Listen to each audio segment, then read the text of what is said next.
การที่เราจะเป็นนักกีฬาอีสปอร์ตเราต้องเก่งครับถ้าพูดสรุปง่ายๆเลยนะครับบนยอดพีระมิดง่ายนิดเดียวจริงๆชนะทุกคนสิแค่ชนะทุกคนอะเป็นนักกีฬาอีสปอร์ตได้เลยอยากเป็นนักกีฬาอีสปอร์ตเกมยิงปืนเหรอยิงปืนให้ชนะทุกคนสิมันแค่นั้นเองครับ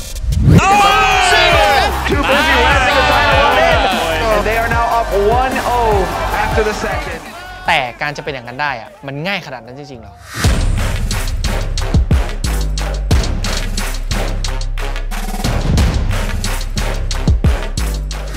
สวัสดีครับผมมิกกี้ปองภพรัตนแสงโชติเป็นอดีตนักกีฬาอีสปอร์ตมืออาชีพปัจจุบันเป็นสตรีมเมอร์ครับสำหรับผมนะครับเกมไม่ใช่แค่ความสนุกแต่เกมเป็นส่วนหนึ่งของชีวิตผมเลย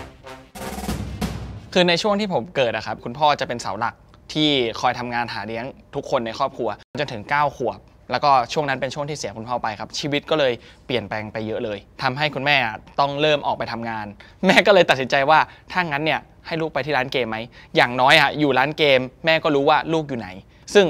มันก็เป็นทั้งข้อดีข้อเสียในเวลาเดียวกันครับเพราะว่าข้อเสียเนี่ยก็คือไม่สามารถรู้ได้เลยว่าสภาพแวดล้อมที่อยู่ครับมันจะนำพาไปเจอกับอะไรบ้างเพราะว่าการเลี้ยงแบบนี้ก็คือพูดง่ายๆมันก็เหมือนการปล่อยครับข้อดีก็คือ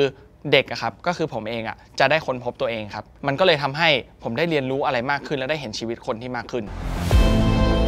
จริงๆถ้านับตั้งแต่ที่ผมรู้จักกับเกมครั้งแรกครับนั่นก็คือตั้งแต่2 ขวบเลยช่วงนั้นจะเป็นเกม Family นะครับชื่อเกมว่า Contra คือผมจำได้เลยคือผมจะเล่นกับแม่